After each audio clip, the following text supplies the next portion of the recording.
161 Grad unter Null. Tödliche Kälte. Ein Kühltank voller Flüssigstickstoff. Nur gut geschützt darf Peggy Müller-Fliedner dort hineingreifen. Sie braucht so ein kleines Fläschchen für einen ganz besonderen Auftrag. Also Peggy, wir haben jetzt ein neues Projekt.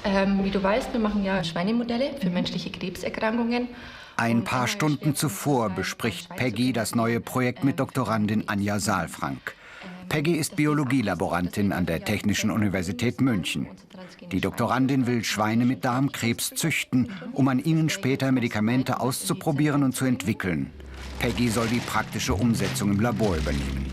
Sie legt los, holt Plastikröhrchen, chemische Substanzen und das Fläschchen aus dem Kühltank. Darin Stammzellen aus dem Knochenmark von Tieren. Die taut sie im Wasserbad auf. Peggy arbeitet in der Molekularbiologie, zurzeit einer der wichtigsten und spannendsten Einsatzbereiche für Biologielaboranten. Dabei geht es um Zellen und Gene. Für ihr Experiment braucht Peggy mehr Stammzellen. Die züchtet sie selbst. Mit einer Pipette, dem Standardwerkzeug der Biologielaboranten, gibt sie die Zellen mit einem Medium, einer chemischen Lösung, in ein Plastikröhrchen. Das Ganze muss kurz in die Zentrifuge. Peggy erhält ihre Aufträge von Forschern, oft auf Englisch, denn die Wissenschaftler hier kommen aus aller Welt. Wenn wir dann zusammengesessen haben und diese Besprechung hatten, so wie heute, und dann wirklich los. Also dann mache ich meinen Zeitplan, ich gucke, was ich brauche und stelle mir alles zusammen, alle Medien, alle Chemikalien, und dann arbeite ich eigentlich für mich. Peggy pipettiert die Zellen in eine Petrischale auf eine Nährstofflösung. Später gibt sie ein Gen dazu, das im Verdacht steht, Darmkrebs auszulösen. Die Zellen sollen dieses Gen aufnehmen.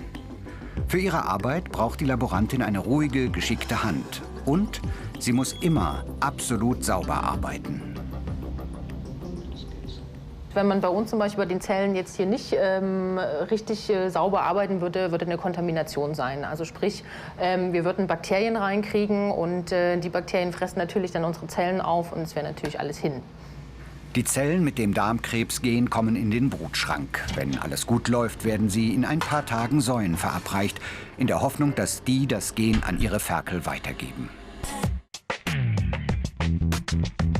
Diese Fähigkeiten sind gefragt. Sorgfalt und Geduld, gute Kenntnisse der Naturwissenschaften, technisches Verständnis, Englischkenntnisse.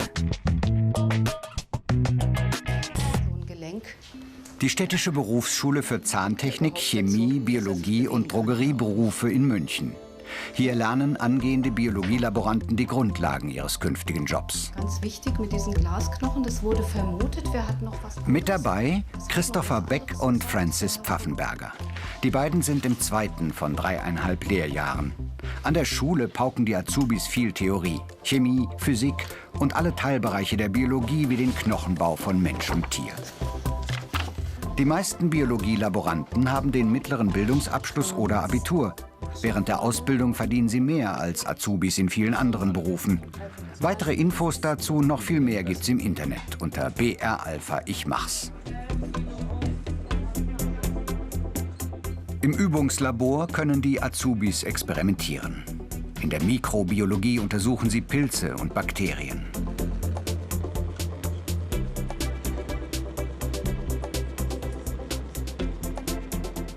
In der Zellkultur gewinnen sie Zellen aus tierischen Organen wie dieser Schweineleber und kultivieren sie für weitere Experimente. Im Laboralltag bekommen es die Biologielaboranten oft mit Blut und Organen sowie mit Versuchstieren wie Mäusen und Ratten zu tun.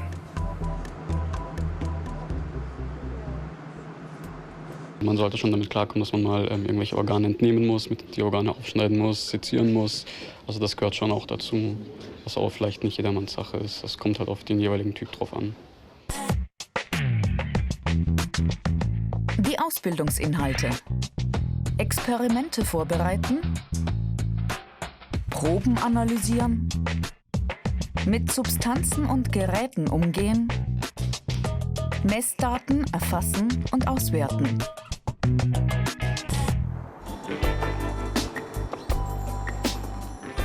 Ein Gewächshaus am Stadtrand von München, der Tag beginnt. Für Francis Pfaffenberger und Christopher Beck mit Pflanzengießen.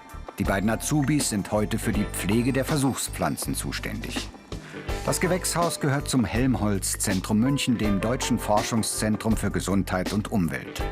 Francis und Christopher kommen während ihrer Ausbildung in viele verschiedene Institute. Gerade sind sie in einer Abteilung, die erforscht, wie Pflanzen auf den Klimawandel reagieren. Die Pflege ist dabei keineswegs nur ein Hilfsjob.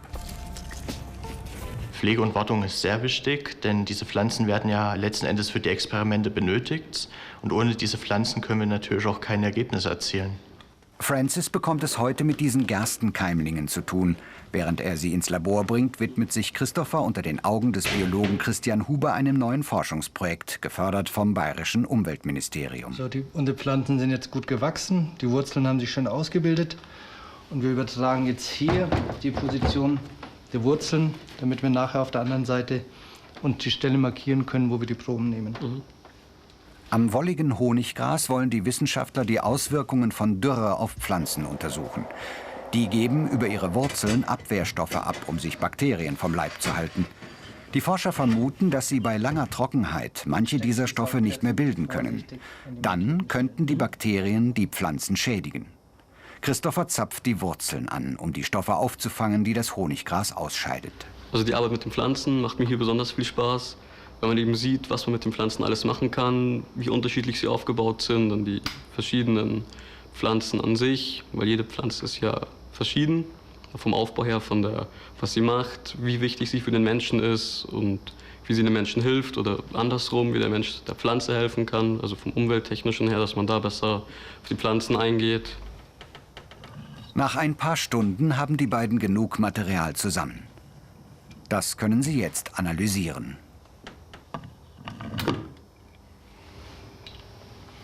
Ja, das hat gut geklappt. Proben nehmen wir jetzt so mit ins Labor. Francis widmet sich in der Zwischenzeit der Gerste. Er soll daraus einen Enzymextrakt herstellen. Er erntet ein paar Halme und wiegt sie ab. Biologielaboranten müssen sehr genau arbeiten. Oft geht es bei ihnen um Nanogramm und Mikrometer. Francis gibt flüssigen Stickstoff in einen Mörser. Die Gerste wird sozusagen schockgefrostet.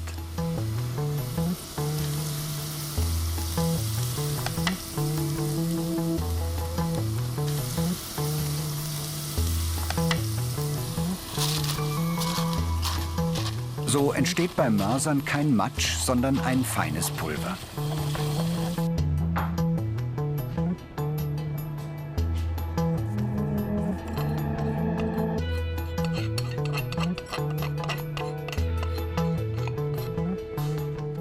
Noch eine Pufferlösung dazu und der Enzymextrakt ist fast fertig.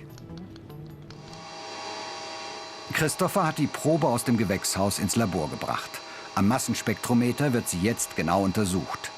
Biologielaboranten kennen sich mit vielen verschiedenen Analysegeräten aus. Nach der Ausbildung können sie sich auf ein Fachgebiet spezialisieren. Um Karriere zu machen, müssen sie allerdings meist studieren. Könntest du dir die Peakfläche bitte notieren? Christopher vermerkt im Laborbuch, welche Stoffe das Honiggras ausgeschieden hat. Also die Ergebnisse werden immer in Protokollen festgehalten. Die Protokolle sind aufgebaut, könnte man sagen, wie ein Kochrezept. Zuerst kommt, was mache ich, warum mache ich es und dann eine Schritt-für-Schritt-Anleitung, wie ich den gesamten Versuch umsetze, dass auch jemand, der wo zum Beispiel noch nicht damit vertraut ist, denselben Versuch unter selben Bedingungen wie ich nachvollziehen kann bzw. selber durchführen kann. Die Karrieremöglichkeiten. Spezialisierung, Techniker, Studium. Zurück bei Peggy Müller-Fliedner an der TU München. Fast 4 Monate sind vergangen, seit sie die Zellen mit dem Darmkrebsgen versetzt hat. In der Zwischenzeit haben die Säue geworfen. Peggy hat Gewebeproben von den neugeborenen Schweinen bekommen, vom Ohr. An denen untersucht sie jetzt, ob die Ferkel das Darmkrebsgen in ihrer DNA tragen. Nur dann besteht die Möglichkeit, dass sie wirklich einmal Darmkrebs bekommen. Und nur dann sind sie interessant für die Forschung.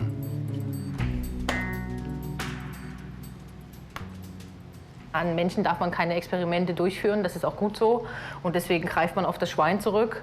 Und für mich ist aber der Punkt, dass ich das versuche auszublenden, dass man halt Darmkrebsschweine herstellt, sondern für mich ist immer an erster Stelle der Aspekt, wir helfen den Menschen. Also wir können den Menschen mit unseren Varianten oder mit unserer Forschung irgendwann eine Zukunft geben, dass man den Darmkrebs früh erkennt und somit auch frühzeitig besiegen kann.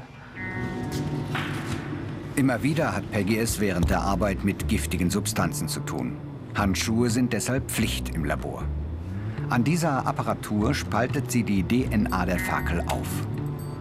Unter UV-Licht sieht sie das Ergebnis. 2 Proben sind positiv. Diese Ferkel tragen das Gen in sich. Das Experiment ist geglückt.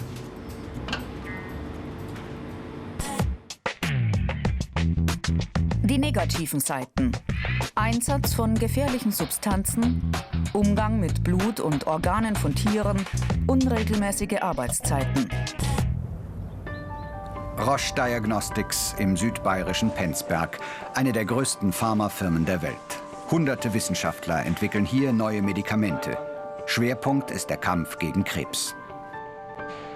Alexander Haas leitet ein Forschungslabor. Gerade bespricht er mit Biologielaborantin Michaela Schätz eine Testreihe. Die Forscher wollen Antikörper finden, die an Krebszellen andocken und so die Entwicklung eines Tumors verhindern können. Also alles weiß man natürlich nicht, weil die Materie ist so groß. Aber man lernt schon sehr viel in der Ausbildung, sowohl in Theorie als auch in der Praxis. Aber wenn man dann in der Forschung arbeitet, muss man schon selber Initiative ergreifen und halt einfach selber nachlesen. Kollegen von Michaela haben aus dem Blut von Tieren Antikörper isoliert, 4000 verschiedene. Michaela soll nun herausfinden, welche davon an den Krebszellen andocken können. Die könnten sich als Wirkstoff gegen Krebs eignen. Zunächst muss sie die Antikörper für das Experiment vorbereiten. Mit anderen Substanzen versetzt, kommen sie für eine Woche in den Brutschrank. Unter BR Alpha Ich Mach's gibt's mehr Informationen zu diesem Ausbildungsberuf sowie viele weitere Berufsporträts als Video zum Download und als Podcast.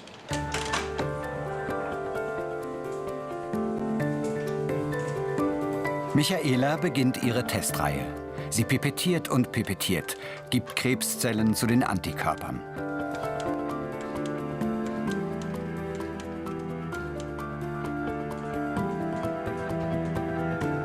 Und tatsächlich, einige Proben verfärben sich grün. Dort dockt ein Antikörper an der Krebszelle an. Bei diesem Experiment hat die Laborantin also Erfolg. Manchmal ist die ganze Mühe allerdings auch umsonst. Ja, kann schon mal passieren, dass jetzt zum Beispiel hier gar nichts grün wird. Dann muss man sich halt überlegen, ja, an was liegt. Habe ich selber einen Fehler gemacht oder kann das im Antikörper liegen? Ist der Puffer richtig? Ja, da gibt es so viel, was man bedenken muss. Und manchmal muss man dann auch einfach austesten und gucken, ob sich dann was ändert. Aber es kann auch sein, dass überhaupt nichts passiert. Von 4000 verschiedenen Antikörpern sind nur einige wenige übrig geblieben. Die müssen noch unzählige Studien und Versuche durchlaufen.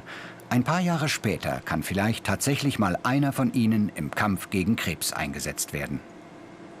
Ich kann hier sehr viel anwenden, was ich in meiner Ausbildung gelernt habe. Und wenn mal ein Medikament auf den Markt kommt, dann weiß ich, da habe ich mitgearbeitet und somit kann ich Menschen helfen.